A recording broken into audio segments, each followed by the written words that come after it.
Deus, na viração do dia, pergunta a Adão: Adão, aonde estás? Será que Deus, irmãos, ele não sabia onde Deus estava? É claro que Deus, na sua onisciência, sabia onde Deus estava, onde o ser humano estava. Sabia onde Adão estava, sabia onde a sua esposa estava escondida. Deus sabe aonde o ser humano tenta se esconder. Muitas vezes o ser humano tenta se esconder na sua roupagem, na sua academia, na sua formação teológica, tenta se esconder atrás do diploma, muitas vezes tentam se esconder através de muitas e muitas coisas, dos status, né? Muitas vezes as pessoas se escondem através dos filtros do Instagram, mas Deus vê. Deus conhece o coração do homem, e de Deus ninguém se esconde, porque a Bíblia diz que se nós fôssemos para o céu, lá o Senhor está. Se fizéssemos a nossa morada no mais profundo abismo, o Senhor lá está também. O Senhor conhece o meu deitar, o meu levantar. Ele conhece todas as coisas. Mas o interessante, irmãos, que quando Adão peca, ele se esconde. Antes de Adão pecar, Adão não se escondia, não. Adão, antes de pecar, tinha prazer de estar na presença de Deus.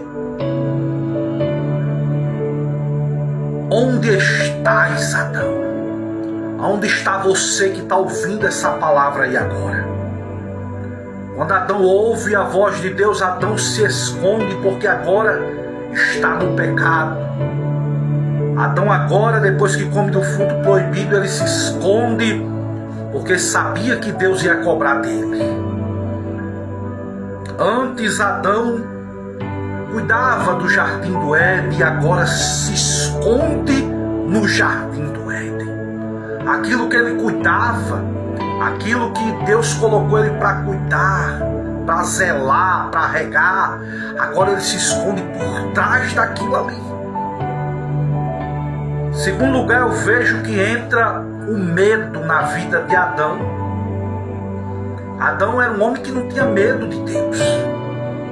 Pelo contrário, Adão desfrutava do prazer de estar na presença de Deus. E é a primeira vez que a palavra medo é citada na Bíblia. Quando Adão ouve a voz de Deus, eu ouvi a tua voz e temi, teve medo, porque pecou, porque desobedeceu. Quantas pessoas não têm medo de ouvir a voz de Deus? Porque estão em pecado.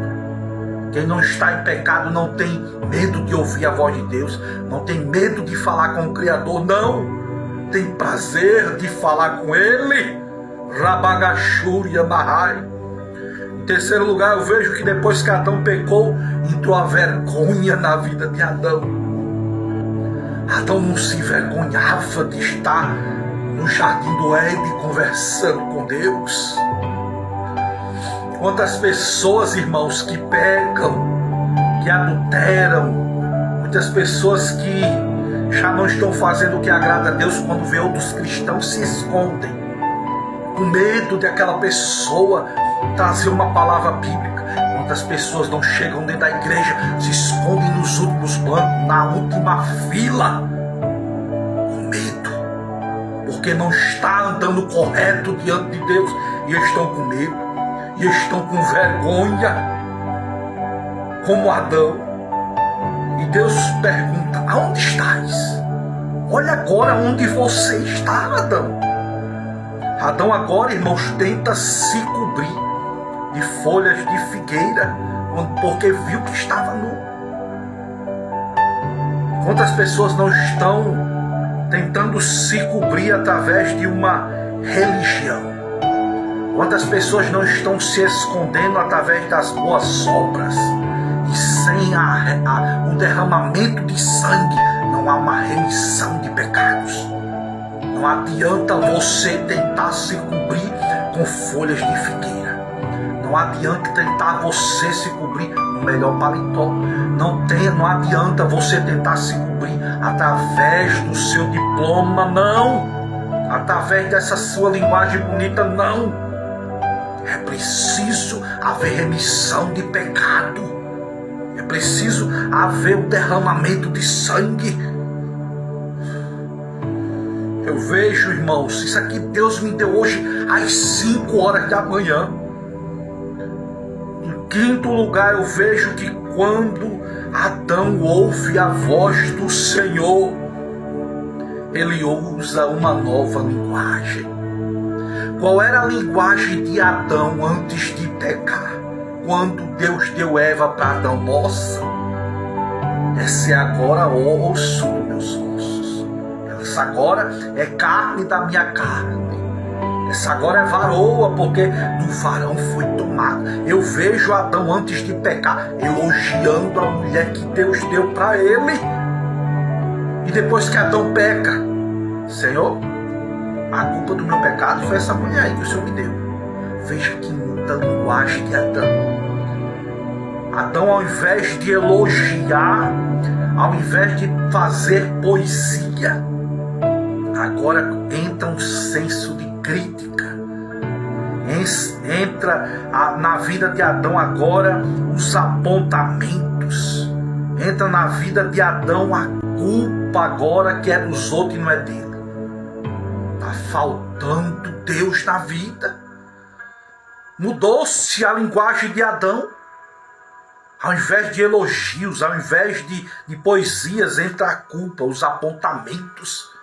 Quantos crentes não estão precisando ouvir a voz de Deus? Aonde estás, Adão? Será que você está num processo onde você vê as virtudes das pessoas? Será que nós estamos onde Deus quer que nós estejamos? Abertos para ouvir a voz dele? Ou estamos como Adão, indo para a igreja somente para olhar os defeitos dos outros? Indo para a igreja só apontar A, apontar B, criticar o culto que passa da hora, criticar o pastor que não sabe falar, criticar a irmã que não saiu indo? Será